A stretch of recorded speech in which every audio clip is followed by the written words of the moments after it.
இது ஒரு வீடு, இங்க வந்து உட்கார வச்சுட்டாளே. காலையில சீக்கிரமா எழுந்துச்சு மேலே வந்து இருக்க வேண்டியதா இருக்கு. எல்லாம் என் கூட பிறந்தது சொல்லணும். அது ஒழுங்கா இருந்தா நாங்க வந்து இருக்க முடியுமா? என்னதான் அண்ணி அண்ணின்னுட்டு இவ தான் கல்யாணத்துக்கு வந்து நிக்கணும்ட்டு சொன்னாலோ தெரியல. எப்போ எப்படா அவ கல்யாணம் முடிய போதுன்ட்டு இருக்கு. ஒரு வீட்டுல ஒரு நல்ல சோஃபா கிடக்குதா? எப்பா, இது என்னதான் இது? செடியை கொண்டு இங்க வந்து வச்சிருக்காங்க. செங்கல் மாதிரி இருக்கு வீடே. பார்க்கறதுக்கே அருவருப்பா இருக்கு. இங்கெல்லாம் எப்படிதான் இருக்காங்களோ தெரியலப்பா. காலையில எழுந்து ஒரு காஃபி தரக்கூட இந்த வீட்டில் ஆள் இல்லை. மாமா இந்தாங்க மாமா டீ. இதை கொண்டு வர்றதுக்கு இவ்வளோ நேரமாக்கும்? இல்லை மாமா, யாருமே எழுந்திருக்கல. நீங்கள் சீக்கிரமாக மேலே வந்துட்டீங்கன்ட்டு இப்போ தான் அம்மா கூப்பிட்டு இந்த டீயை தந்து விட்டாங்க. இல்லைன்னா மட்டும் அப்படியே சீக்கிரம் எழுந்து பழக்கம் மாதிரி தான் பேச்சு. எல்லாம் கல்யாணம் பண்ணி போயாச்சு, திருப்பியும் வந்து இங்கே தான் வந்து கிடக்குதுங்க போல. சி, தூ தூ தூ, இதெல்லாம் யாராச்சும் குடிப்பானா? இது பேர் காஃபியா?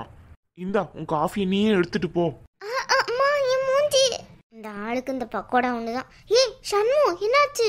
சாரி, நான் உன் மூஞ்சில படுன்ட்டு எதிர்பார்க்கல. நான் கீழே தான் போட்டேன், அது தெரிச்சிருச்சு போல. சாரி. அம்மா ஒரு துணி கொண்டு வாங்க. ஷண்மு என்னாச்சுடி? ட்ரெஸ்ஸை வச்சு மூஞ்சி தொட. என்ன நினைச்சிட்டு இருக்கீங்க உங்க மனசுல? நான் ஒன்றும் வேணும்லாம் பண்ணல, தெரியாம உன் மூஞ்சில பட்டுடுச்சு. தெரியாம பட்டுடுச்சா? அது எப்படி தெரியாம படும்? ஆமா, அவ டீ கொண்டு வந்தா, எனக்கு டீ பிடிக்கலன்னு கீழே விட்டுறிஞ்சேன். அது அவ மூஞ்சில போய் படுன்ட்டு யாரு கண்டா?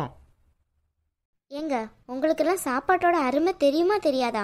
இப்படி தூக்கி வீசுறீங்க, அறிவில்ல கொஞ்சம் கூட. இங்க பாரு மலர், தேவையில்லாம என்கிட்ட இந்த மாதிரி பேசுற வேலை வச்சுக்கிடாதே. ஷண்மு என்னடி நடந்துச்சு? இல்லைக்கா, நான் வரையில அம்மா தான் டீயை கொடுக்க சொன்னாங்க. சரின்ட்டு மாமா கிட்ட கொடுக்கலான்ட்டு வந்தேன். அவருக்கு டீ பிடிக்கலன்ட்டு கீழே விட்டறிஞ்சாரு. அது அப்படியே என் மேலே கொட்டிடுச்சுக்கா. நீ எதுக்குடி அந்த பக்கம் நின்ன? அந்த ஆளை பற்றி தான் தெரியும்ல. ஏய், மரியாதை மரியாதை ரொம்ப முக்கியம் பார்த்துக்கோ. என்ன அந்த ஆளு இந்த ஆளுன்ட்டு பேச்சு? பின்ன வேற எப்படி பேச சொல்றீங்க? இப்படி காட்டு மிராண்டித்தனமா நடந்துக்கிடுறீங்க, அறிவில்ல கொஞ்சம் கூட. அதெல்லாம் எங்களுக்கு ரொம்பவே இருக்கு, உனக்கு இருக்கான்ட்டு போய் செக் பண்ணிக்கோ. எங்களுக்கெல்லாம் ஒழுங்கா தான் இருக்கு, உங்களுக்கு தான் புத்தி கெட்ட மாதிரி நடந்துக்கிடுறீங்க. யாராச்சும் டீயை கீழே கொட்டுவாங்களா? உங்களுக்கு பிடிக்கலன்னா அந்த பக்கம் தானே வைக்கணும். அது ஏன் இஷ்டம். எனக்கு ஒரு பொருள் பிடிக்கலனா நான் அப்படிதான் தூக்கி வீசுவேன். எங்களுக்கும் கூட தான் உங்களை பிடிக்கல, அதுக்காண்டி தூக்கி வீச முடியுமா வெளியே? மலர், பின்ன என்ன? இப்போ அவன் மூஞ்சி ஃபுல்லாக இப்படி ஆயிடுச்சே, நீங்களே வந்து பொறுப்பேற்பீங்க? இன்னும் 2 நாளில் கல்யாணத்தை வச்சுக்கிட்டு இந்த மாதிரி பண்ணி வச்சிருக்கீங்க. இதுக்கு தான் வந்தீங்களா அந்த வீட்டுக்கு? நினைச்சேன் எங்கள் அக்கா சொல்லல எப்படிடா இவர் வந்தாருன்ட்டு, அங்கே வச்சு இவ்வளோ பேச்சு பேசினாருன்ட்டு. வந்ததுக்கு நல்ல சிறப்பான சம்பவம் தான் பண்ணியிருக்கீங்க. இந்த மாதிரி புத்தியை வச்சுக்கிட்டு நீங்களாம் என்னென்ன பொழைக்க போறீங்களோ தெரியல. சண்மு என்னடி ஆச்சு? மூஞ்சில என்னடி? ஒன்றும் இல்லைம்மா, டீ கொட்டிடுச்சு, டவலை கொடு. என்னடி என்னடி ஆச்சு? இப்படி கொட்டிருக்கு மூஞ்சி ஃபுல்லா. என்னடி பண்ண? டீ கொண்டு மாப்பிள்ள கையில தானடி கொடுக்க சொன்னேன், கீழே போட்டுட்டியா? ஆமாம்மா, தெரியாம கீழே விழுந்துடுச்சு. சரி இந்த பொடி மூஞ்சி நல்லா தொடடி. காயம் ஒன்றும் இல்லையே? இல்லைம்மா, அதெல்லாம் ஒன்றும் இல்லை. மாப்பிள்ள எதுவும் நினைச்சுக்கிடாதீங்க, சின்ன பிள்ளை கை தவறி கீழே கொட்டிட்டா போல. நான் இப்பவே போய் உங்களுக்கு வேற டீ போட்டு எடுத்துட்டு வர்றேன். ஆமா ஆமா, போட்டு எடுத்துட்டு வந்து அவர் தலையில கொட்டு. ஏய் மலர், என்னடி பேசுற? என்னடி ஆச்சு உனக்கு? பின்ன என்னம்மா, அவர் தான் கொட்டியிருக்காரு டீய. யாருடி? மாப்பிள்ளையா? எதுக்குடி அவன் மேல எதுக்குடி கொட்டினாரு? யாரு கண்டா? யார் மேல உள்ள கடுப்பை யார்கிட்ட காட்டுறாரோ தெரியலையே. இந்த ஆளுக்கு ஒரு பக்கோடா வேறையா? ஏ மலர், அது எதுக்குடி பொக்கடை போட்ட? அப்படிதான் போடுவேன். திமிரு. ஏய் என்னங்கடி, என்னடி நடக்குது இந்த வீட்ல? என்னடி நடந்துச்சு இப்போ? அவர் ஏன்டி கோவப்பட்டு போறாரு? ஏ மலரு, வாய் வச்சுட்டு சும்மாவே இருக்க மாட்டியாடி நீ? அவர்கிட்ட ஏன்டி இப்படி நடந்துக்கிடுற? உன் கல்யாணத்துக்கு தானடி அந்த மனுஷன் வந்திருக்காரு இந்த வீட்டுக்கு. பின்ன வேற என்னமா பண்ண சொல்றீங்க? நமக்கெல்லாம் டீ பிடிக்கலன்னா அந்த ஓரமா தானே வைப்போம். இவர் கீழே கொட்டியிருக்காரு. அந்த டீ ஃபுல்லா அவன் மூஞ்சில சிந்திடுச்சு. பாருங்க பாவம், மூஞ்சி வெந்து போய் எப்படி நிக்கான்ட்டு. கொஞ்சமாவது அறிவு வேணா? இவ்வளோ பெருசா வளர்ந்துருக்காரு மாடு மாதிரி. என்னடி இது? இப்படி எல்லாம் பேசாத மலரு, சும்மா இரு. பூமாரிக்கு தெரிஞ்ச ரொம்ப வருத்தப்பட போறா. அம்மா, பூமாரியை விட்டு இவரை யாருமா கூட்டிட்டு வர சொன்னா? பூமாரியை மட்டும்தானே கல்யாணத்துக்கு வர சொல்லிட்டு இருந்தேன். இவர் எதுக்குமா வந்தாரு? சா, வந்தாலே ஏதாவது பிரச்சனை தான் பண்ணுவார் போல. நிம்மதியா இருக்க முடியுதா அந்த வீட்டுல? இங்க பாரு மலர், பொறுமையா இரு. அவர் தெரியாம கூட கொட்டியிருக்கலாம்ல.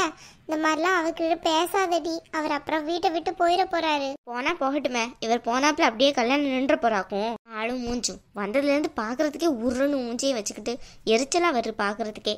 ஏட்டி இப்படி எல்லாம் பேசாத. விட்டோம்னா இதுக்கு மேலேயும் பேசுவேன். என் கையில மட்டும் கிடைச்சாரு அவ்வளோதான், அவருக்கு இருக்கு அப்புறம். இவன் என்னடி வாய்க்கு வந்தபடிலாம் பேசிட்டு இருக்கா?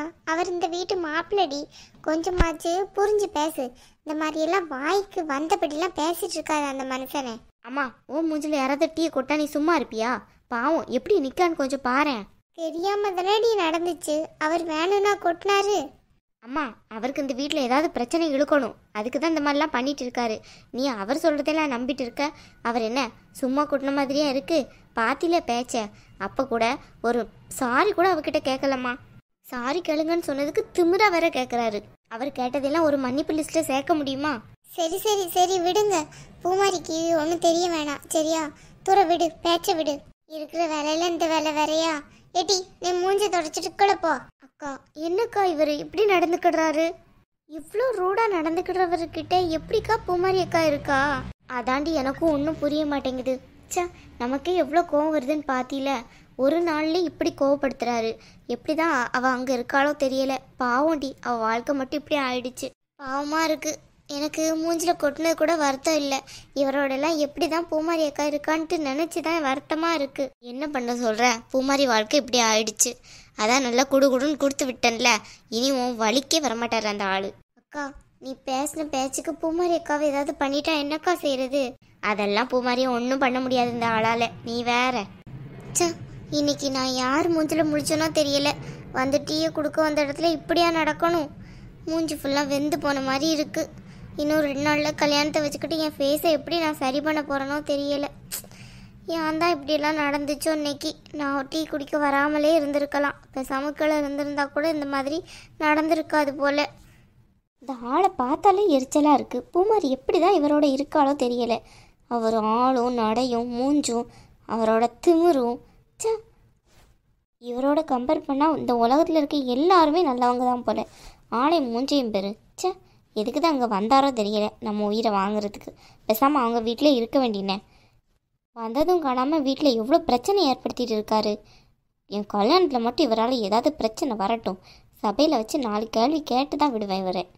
பூமாரிக்கிட்ட போய் உடனே சொல்லணும். இல்லைனா பூமாரிக்கிட்டையும் ரொம்ப எகிரிட்டு இருப்பார். மலர், எங்கே போகிற? கீழே தான் போகிறேன், வா. இந்த ட்ரெஸ்ஸோடு எப்படி நான் கீழே போகிறது? அப்புறம் பூமாரி அக்கா பார்த்துட்டானா என்ன பண்ணுறது? வேறு ஏதாவது ட்ரெஸ் மாற்றணும். நம்ம ரூமுக்கு போயிட்டு ஏதாவது ட்ரெஸ் மாற்றிட்டு அப்புறம் தான் போகணும். இல்லைனா அக்காவுக்கு எல்லாமே தெரிஞ்சிடும். அப்புறம் ரொம்ப வருத்தப்படுவா. எதுக்கு நம்மளால் அவளுக்கு கஷ்டம்? ஏற்கனவே அந்த வீட்டில் போய் எவ்வளோ கஷ்டப்படுறாளோ தெரியலை. இதில் இந்த கஷ்டத்தை வேற அவளுக்கு கொடுக்க வேணாம். அவள் எப்படியோ என்ன சொல்லி இந்த வீட்டுக்கு வந்தான்னு தெரியலை. ஆனால் மலர் கல்யாணத்தில் அவள் இருக்கிறதே ரொம்ப சந்தோஷந்தான். அதோட இந்த பிரச்சனையும் அவளுக்கு தெரிய வேணாம். மெயினாக பாலாக்கிட்ட இந்த விஷயத்தை பற்றி சொல்லிடவே கூடாது. அப்புறம் அவ்வளோதான். இவர் ஒழுங்காக திருந்தி அக்கா கூட ஒழுங்காக இருக்கதா தானே சொன்னார்.